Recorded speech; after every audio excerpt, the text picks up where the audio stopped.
December থেকে June মাসের মধ্যে নির্বাচন হবে বলে প্রধান উপদেষ্টা অধ্যাপক মোহাম্মদ ইউনূসের বক্তব্যকে অস্পষ্ট অভিহিত করে অবিলম্বে স্পষ্ট রোডম্যাপ দাবি করেছেন বিএনপির মহাসচিব মির্জা ফখরুল ইসলাম আলমগীর।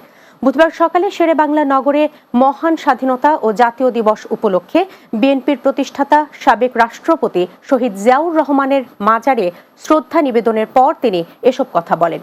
মির্জা ফখরুল বলেন, বিএনপি নির্বাচনের কথা বলে ক্ষমতায় যেতে নয়, জনগণের ভোটাধিকার আদায়ের জন্য নির্বাচিত সরকারই পারে সংকট সমাধান করতে বলেও দাবি করেন তিনি।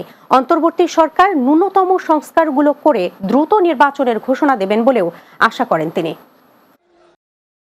ন্যূনতম সংস্কারগুলো করে অর্থাৎ যেগুলো নির্বাচনের জন্য প্রয়োজন তারা নির্বাচনের ঘোষণা দেবেন। আমি অত্যন্ত হতাশ হয়েছি গতকাল প্রধান উপদেষ্টা যে বক্তব্য রেখেছেন সেই বক্তব্যে তিনি সেই রোড ম্যাপের কথা বলেন না। জনগণের যে আকাঙ্ক্ষা একটি গণতান্ত্রিক সরকার, সেই গণতান্ত্রিক সরকারে যত দ্রুত ফিরে যাওয়া যাবে আমাদের সমস্যাগুলো ততই সমাধান হবে বলে আমরা বিশ্বাস করি।